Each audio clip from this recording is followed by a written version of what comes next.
एक समय की बात है, महात्मा गौतम बुद्ध जी के एक शिष्य से यह प्रश्न किया कि हे भगवान, कर्म क्या है। महात्मा गौतम बुद्ध जी मुस्कुराए और उन्होंने जवाब दिया, हे वत्स, मैं तुमको एक कहानी सुनाने जा रहा हूँ। इस कहानी के माध्यम से तुम सभी शिष्य यह समझ जाओगे कि कर्म क्या है। तो गौतम बुद्ध ने सुनाया कर्म की कहानी। राजा और दुकानदार की चंदन की लकड़ी। एक राजा था, वह अपने मंत्री के साथ देश का भ्रमण करने निकला। भ्रमण करते करते राजा और मंत्री के बाजार में पहुंच गए। उस बाजार में राजा का ध्यान एक दुकानदार के ऊपर। उस दुकानदार को देखने के लिए राजा मन में एक न जाने क्या विचार आया कि मैं इस दुकानदार को एक फांसी की सजा सुना दूं। यह बात राजा ने अपनी मंत्री को बताया। मंत्री कुछ बोले इससे पहले राजा उस दुकानदार के दुकान के सामने से आगे निकल चुके थे और दूसरी बात करने के लगे। मंत्री बहुत ही चिंतित हो गए।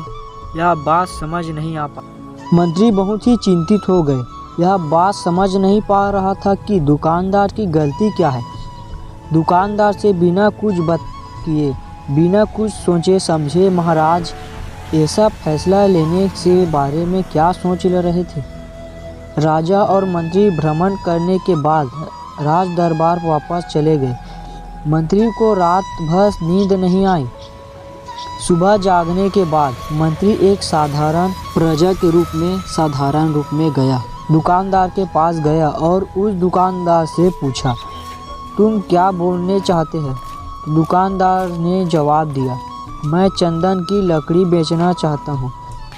फिर मंत्री आसपास के लोगों से दुकान के बारे में पूछना शुरू किया।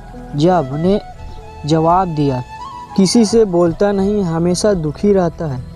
मंत्री को बात समझ में आ गई। मंत्री फिर वापस दुकानदार के पास गया और उस दुकानदार से पूछा, तुम सुखी क्यों नहीं रहते। दुकानदार ने बताया, मैं दुखी इसीलिए रहता हूँ क्योंकि मेरे दुकान पर लोग आते तो है, चंदन की लकड़ियाँ सूंघते ही और बोलते हैं बहुत ही सुंदर है, बहुत ही अच्छा महक है, लेकिन कोई खरीदना नहीं, इसीलिए मैं दुखी रहता हूँ। मंत्री दुकानदार की बात सुनकर खुद भी अचंभित हो गए। कोई भी दुकानदार दुखी क्यों ना हो अगर उसके दुकान का कोई भी सामान खरीदा ना जाए, जबकि सामान में कोई कमी ना हो।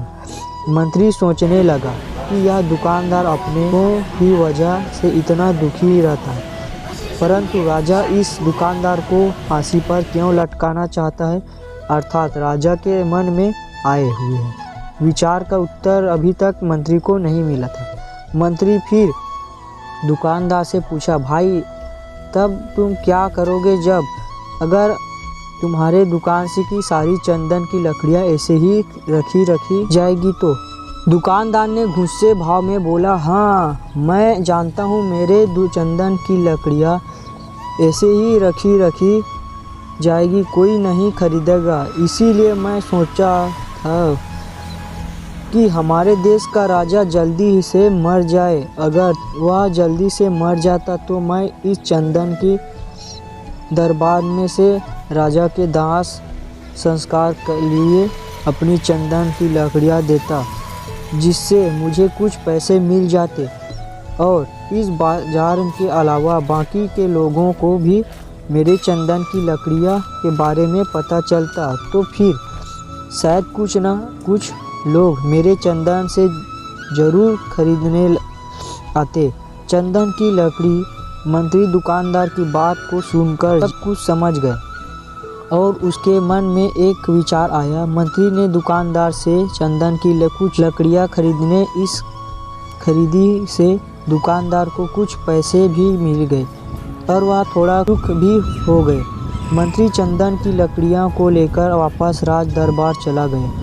राज दरबार पहुँचे कर मंत्री ने इन चंदन की लकड़ियों को राजा के समक्ष रख दिया और बोला कि ये राजन, ये चंदन की लकड़ियाँ उसी दुकानदार ने आपको भेंट किया है जिस दुकानदार को आप फांसी देने के लिए सोच रहे। राजा उन चंदन को सूंघने के बाद बड़े ही प्रसन्न हुए। उन्होंने कहा, यह चंदन की लकड़ियाँ बहुत ही ज़्यादा खुशबूदार है। दुकानदार ने इस अनोखे भेंट से राजा बहुत खुश हुए और मंत्री को कुछ स्वर्ण मुद्राएं दिए तथा बोले, जाओ इस दुकानदार को यह स्वर्ण मुद्राएं इनाम में देना और बोलना कि आज के बाद महल में जब भी कभी भी चंदन की लकड़ी भी ज़रूरत पड़ेगी तब तुम्हारे चंदन से की लकड़ियाँ ही ले जाएगी। मंत्री ने मुस्कुराए लगे तथा यह सोचने लगे कि यह अब तो राजा के मन में उस दुकानदार को फांसी देने के विचार आ ही नहीं सकता, क्योंकि